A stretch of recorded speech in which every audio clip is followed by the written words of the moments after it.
Yeah, the major highlights in terms of service delivery for the city of Masvingo for the year 2021, like we indicated at the beginning of the year, in terms of our priorities. Number one priority for us was water and sanitation, then followed by road maintenance and other infrastructure projects that we had lined up. So in terms of water and sanitation, like we explained earlier in the year, we wanted to have efficiency in the delivery of water, and at that I think we can say we managed to achieve. The greater part of the year, our residents were accessing water almost on a daily basis, and also in terms of what we can also say in terms of our response to any of the complaints that were being raised in terms of water supply and also in terms of sanitation. We managed to address most of the complaints within a period of 24 hours. Then in terms of sanitation, we also managed to collect most of the refuse within the scheduled periods. As you are aware, we collect in the residential areas once a week and also daily in our central business districts and the key institutions. We managed to collect most of the refuse in time and disposed of it at the old dump site that we also want to close early next year, as we will be commissioning the new landfill site. Then in terms of road maintenance, I think you can actually see that at the moment, as we close the year, there is quite a lot of activity in terms of rehabilitation of some of our major roads, but most of the works were done between April and October 2021, and mainly being funded under the Emergency Roads Rehabilitation Program 2. Some of the works we did as Masvingo City Council, Road Maintenance and Construction Unit, and the bulk of the work we engaged 7 contractors who worked on those roads, and also some of the roads we also handed them over for the purpose of rehabilitation to the Department of Roads, and most of the works they are being worked on, and the promise is that most of the rehabilitation work will be complete before the end of the year. So generally we can say, as we promised the residents of Masvingo, that we should be efficient in service delivery. I think overall we managed to achieve the greater part of what we had planned in terms of efficiency of service delivery.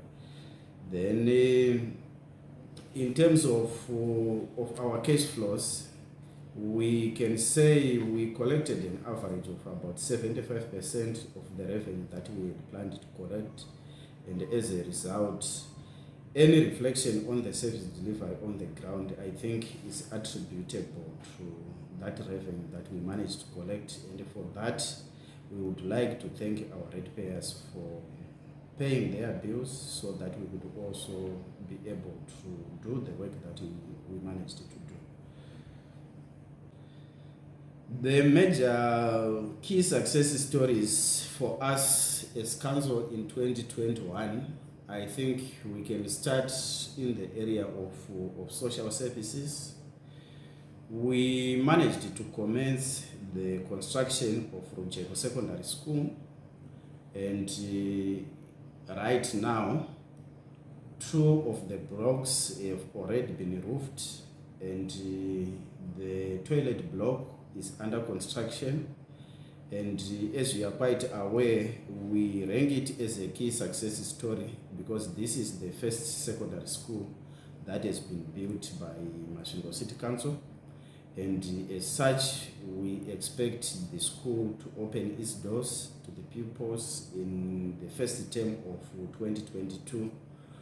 Then the other key success story that we can also make a highlight of is the construction of Nyararo Northwest Clinic, which is now at 92% completion, and we are now in the process of procuring equipment and also recruiting staff to man that health facility.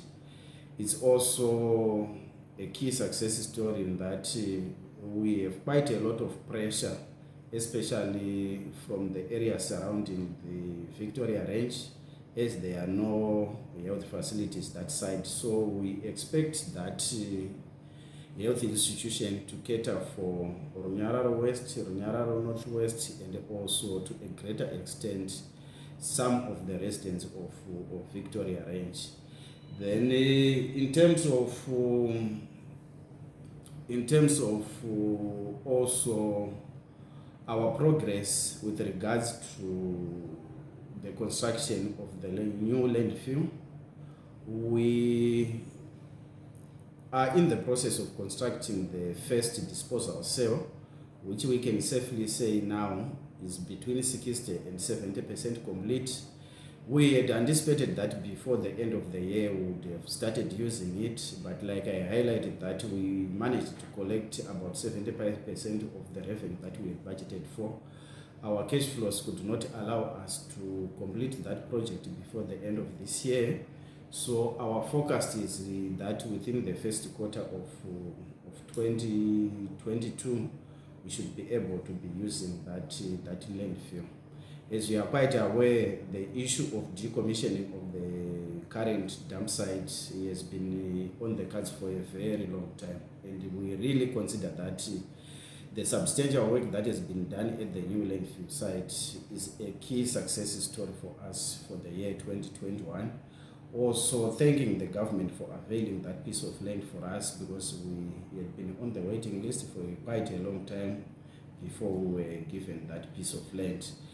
Then the other key success story, like I indicated earlier, is also the rehabilitation and maintenance of the road network across the city. As you can see, most of our major roads have been worked on, and that is quite an achievement that was done in 2022, and also a big thank you to the government for the emergency roads rehabilitation program number 2. And our focus is that in 2022 we should now be working on the access roads within our residential areas, so that at least the greater part of our roads will be trafficable. Then in terms of non-revenue water, we also managed to reduce the extent of our non-revenue water, and as we draw to the end of the year, we are going to be replacing quite a number of non-functioning meters in Rujego suburb. So as a result, most of the ratepayers in Rujego suburb will now be having functional meters. As a result, they will be billed for the actual water that they use rather than the estimates. I think that will greatly improve in terms of our non-revenue water. So overall, I think we can say, comparing 2021 to the previous years, that in terms of the key success stories, I think we achieved quite a lot. In the year 2021, mainly, I think what we would want to quickly forget are the effects of the COVID-19 and the imposition of the lockdowns, because some of the achievements that we had anticipated to achieve in 2021, we failed to meet our targets, mainly because of those disturbances. We had to invest heavily in terms of ICTs, because some of the meetings that we had to do them virtually. Then also, in terms of the cost of service delivery itself, it also increased quite sharply as a result of the challenges in terms of movement of goods and also provision of services during lockdowns. So if there is anything that we would want to quickly forget about, they are the effects of the COVID-19, because some of our workers also fell sick, but fortunately we did not lose any of our workers to the COVID-19, but work was disrupted because sometimes we had to send them into isolation and also into quarantine. Then we also had the unfortunate sacking of our Director of Engineering Services. It's also something that we cannot really be proud of, but it's something that we would need to quickly forget about, because we would have wanted him to be part of the team that scored the successes that we were talking about, but unfortunately we had to part ways with him because of the inefficiency that was seen by the team in this part. So I can safely say those are some of the issues that we would want to quickly forget about that took place in 2020. Yeah, challenges like I highlighted earlier, the cost of services increased quite sharply, but on our side we could not adjust our tariffs. So as a result, we had to cut down on some of the issues that we had budgeted for. And as we drew to the end of this year, as you can really see, the interbank exchange rate at the forex auction floor marginally shot up, and as a result, the cost of the major inputs into service delivery also increased.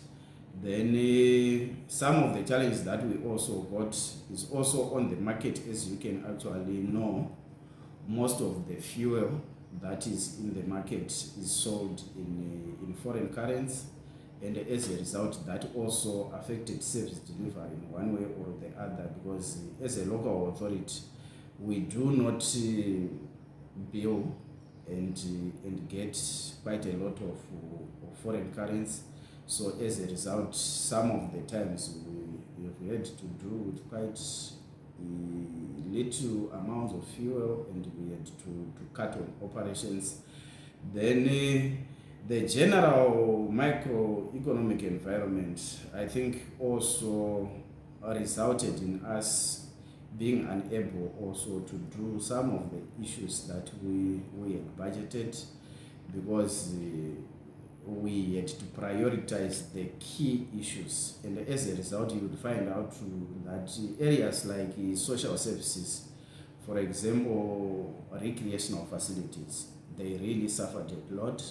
We had planned to do some refurbishment works at our main stadium, which is in Czech Stadium, but we failed to do much because we failed to raise a lot of money. Also, some of our play centers, we also had anticipated to refurbish them and also to work on them, but we failed to do any work on that. The only areas that we managed to do some work are on the community halls, but obviously with the assistance of some partners that got on board during the course of the year.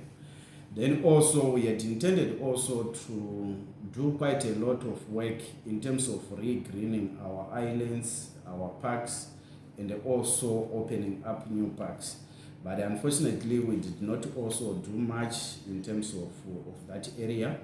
The only area that we managed to work on, and that is work in progress, is the Cannon Park that is just adjacent to the Chevron Hotel, which we are doing in honor of our twinning arrangement with the city of Cannes in Germany.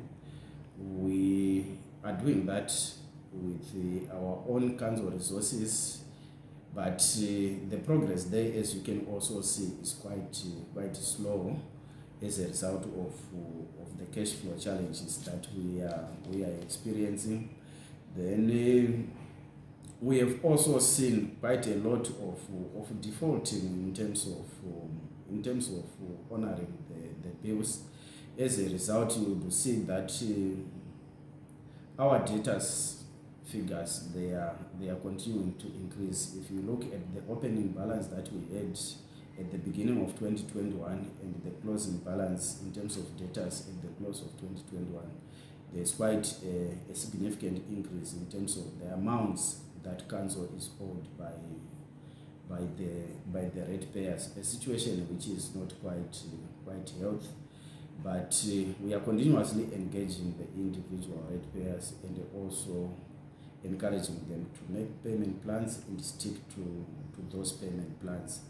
Then the other challenges also that we encountered was also the issue of littering around the commonage. Generally, as we look at the year 2021 in terms of cleanliness of our city, we would not be very proud, because that is not what we had planned to achieve. But we think we should be able to be running programs in 2022 to encourage our residents to keep the environment clean from litter, because we believe it should start at household level, so that we, as the local authority, as we clean the environment, the residents themselves, they also do some self-policing rather than for them to be the champions in terms of dumping. So in 2022, you'll see that we have quite a number of programs, so that at least we lessen the burden for each other. But otherwise, in 2021, we registered quite an increase in terms of illegal dumping of waste, and we would not need that situation to continue prevailing like that. Yeah, as we get into 2022, in terms of service delivery, we would want to continue to improve on the efficiency of service delivery. Like I indicated earlier on, if we say we are going to be collecting refuse in residential areas once every week, we would want to stick to that. And as we speak right now, we are concluding our service delivery charter. So our wish and our commitment as a management is that we want to stick to that service delivery charter, the provisions that we have given there, and the promises that we have made in that charter to our residents and ratepayers. We would want to stick to those, so that we achieve efficiency in service delivery, like I said earlier on. Then the second issue is that for all the outstanding projects that we have, that we are planning to conclude in 2022, we would want to see those projects completed.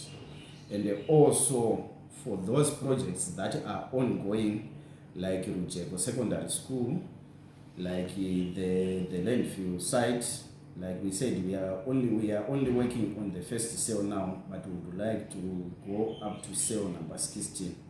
So in 2022, we have planned to construct another cell, and there are some partners already that are expressing interest to assist us. We also anticipate that we should be able to be doing more than 2 cells in 2022. So we anticipate that project of the landfill and that project of Lujelo Secondary School are projects that should register some progress in 2022. Then also in terms of the water augmentation project, where we seek to increase our supply capacity from the current 30 megaliters per day to in excess of 60 megaliters per day, our major thrust will be to to look for an investor or to look for partners to assist us in terms of funding for that project, because if we are going to be having any meaningful industrial investments in this city that are water consuming, we would definitely need to have that project completed as soon as possible. So we'll continuously advocate to the central government so that they also assist us to look for funding for that project, because that project is now long overdue. Then we would also want to work and complete our master plan. As you are aware, the master plan that we are working with at the moment has gone past its lifespan, and as a result, we are now engaging consultants to be able to work on the master plan. So we anticipate that by the end of 2022, we should have completed the master plan. Then we are also going to be working on our valuation role. The major purpose of the valuation role is for us to be able to establish the values of the properties in the city. And mainly these values, we use them in terms of rating of these properties. And also that information is also important in order for us to be able to know or estimate the gross domestic product of our city. As you are aware, under the devolution trust, each province and each city needs to really determine its gross domestic product, and from there we can be able to evaluate ourselves each and every year to see if we are registering growth as a province, if we are registering growth as a city. So we are going to be doing that valuation role, and our wish is also to be able to complete that valuation role before the end of 2022, so that as we enter into 2023, we should be having an updated evaluation role. And also the thrust of the government is now that given the fast changing environment in the way we are living now, they would want also to change the legislation such that we should be able to be updating our valuations role after every 5 years, deviating from the traditional 10 years, because now the changes that happen over a period of 10 years now will be quite numerous, that sometimes our valuation roles are rendered unusable in terms of rating. So those are some of the issues that we are looking at going into 2022. Then also in terms of refuse collection, we would also want to stick to our promise of being able to add 2 refuse compactors every year to our fleet until we get to the year 2025. So we are also going to strive next year in order for us to also add 2 refuse compactors to our